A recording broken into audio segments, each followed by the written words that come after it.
محترم حفیظ اللہ نیازی صاحب، عبدالعزیز ظفر آزاد صاحب، ابھی اتنی تقاریر ہو چکی ہیں اور ان سب میں اس بات پر زور دیا گیا ہے کہ حکومت پر زور دیا جائے کہ وہ اسے نافذ کرے. اور آج ہمارے جو ہم پیشہ ہم مشرف میڈیا پرسنز یہاں تشریف رکھتے ہیں، ان کی یہ محفل ہے کہ ان سے بھی کہا جا رہا ہے کہ اس سلسلے میں مدد کریں. تو میں سمجھتا ہوں کہ میڈیا تو اپنا رول بہت اچھی طریقے سے ادا کر رہا ہے. اردو میں ہی اس کی تمام نشریات ہیں، اردو ہی پہ وہ بات کرتا ہے. 2 یا 3 چینل شروع ہوئے تھے انگلش کے، وہ ختم ہو گئے. اس کا مطلب یہ ہے کہ عوام سے رابطے کے لیے اردو ہی ایک ذریعہ ہے، اسے اپنایا جائے. ابھی ڈاکٹر منظوری صاحب نے کہا کہ اس کے لیے قانون سازی کی جائے. تو ڈاکٹر صاحب، قانون تو اتنے ہیں ہمارے ملک میں کہ اس پر عمل درآمد کرنے والے نہیں ہیں. تو آپ ایک اور قانون بنا کر ہمیں قانون پر عمل درآمد کے مزید گناہ میں شامل کرنا چاہتے ہیں. بلکہ میں تو عرض کرتا ہوں کہ جتنے قوانین آئیں اب اور نہ بنائے جائیں، انہی پر عمل درآمد کی کوئی صورت پیدا کی جائے، ورنہ پھر ایک میوزیم بنا دیا جائے قوانین کا اور اس میں وہ قوانین کے تمام مسودے رکھ دیے جائیں. گزارش یہ ہے کہ اب تک زور اس بات پر دیا گیا کہ حکومت نافذ کرے. حکومت کے اعمال جو ہیں یہ کچھ لاکھ ہوں گے سارے پاکستان میں، لیکن عوام تو 20 کروڑ کے قریب ہیں. کیا ہم نے یہ سوچا کہ اردو کو نافذ کرنے کے لیے حکومت سے زیادہ اردو کو خود ہم اپنے اوپر نافذ کریں؟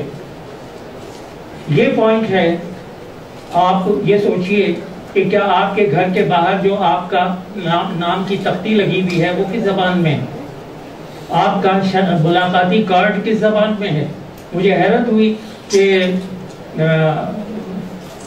ایک ایسا ادارہ جو اردو کے فروغ کے لیے کام کر رہا ہے حکومتی سطح پر، اس کے ڈائریکٹر جنرل نے مجھے اپنا کارڈ دیا تو وہ انگریزی میں تھا. تو سوال یہ ہے کہ آپ اپنا ملاقاتی کارڈ اردو میں چھپوائیں. آپ اپنے بچوں کی شادی بیاہ تقاریب کے دعوت نامے اردو میں چھپوائیں. کس نے منع کیا ہے؟ یہ جو بورڈ لگے ہوئے ہیں تمام بازاروں میں، دکانوں پر اور فیکٹریوں میں، اسکولوں میں، وہ سب انگریزی میں بھی ہو. اگر انگریزی اور اردو دونوں زبان میں ہیں تو اردو اوپر ہو اور انگریزی نیچے ہو، اس لیے کہ اردو قومی زبان ہے. تو اب سوال یہ پیدا ہوتا ہے کہ اردو کو ہم اپنے اوپر پہلے نافذ کریں اور پھر حکومت سے ہم کچھ عرض کریں اور وہ زیادہ ہوگا. اور ایک بات اور بھی کہ جب آپ سرکاری محکموں میں درخواست دیں تو وہ اردو میں دیا اور اس میں آخری سطر یہ لکھے کہ اس کا جواب بھی آپ کو اردو میں دیا جائے کیونکہ آئین ہمیں پابند کرتا ہے.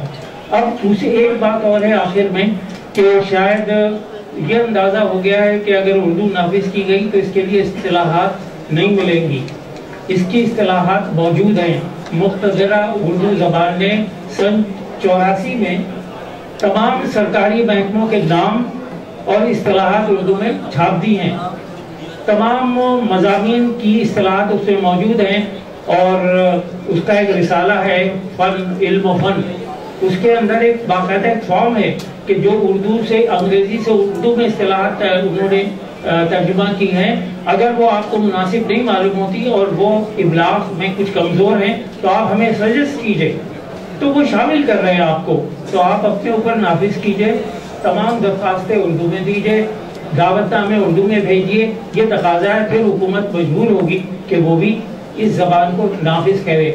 اور یہ میں آپ سے اس لیے کہہ رہا ہوں کہ میں نے 31 سال حکومت کی ملازمت کی اور یہ پہلے دن سے لے کر آخری دن تک تمام نوٹس فائل میں اردو میں لکھے، تمام خط و کتابت اردو میں کی. اور اس کے لیے مجھے بعض وقت بہت پریشانی بھی ہوئی. بلکہ ضیاء الحق صاحب کے زمانے میں اردو کے نفاذ کو سرکاری طور پر ایک ہدایت نامہ بھیجا گیا، حکم نامہ، کہ اردو کو نافذ کیا جائے. وہ بھی انگریزی میں تھا. تو مجھے ڈائریکٹر جنرل نے کہا کہ آپ اسے تمام گردش میں لے آئیں تمام اپنے ذیلی محکموں میں. تو میں نے اس کا اردو میں ترجمہ کیا تو ہمارے ڈائریکٹر جنرل نے اسے ڈسپلیجر کا نوٹ لکھ کر مجھے واپس کیا. تو سوال یہ ہے کہ اس وقت اردو کے نفاذ میں سب سے بڑی رکاوٹ بیوروکریسی ہے. بیوروکریسی کو تھوڑا سا اپنا قبلہ درست کرنا پڑے گا، اور عوام جو ہم خود ہیں، ہم اپنے اوپر اردو نافذ کریں تو پھر اردو کے نفاذ کو کوئی نہیں روک سکے گا. شکریہ.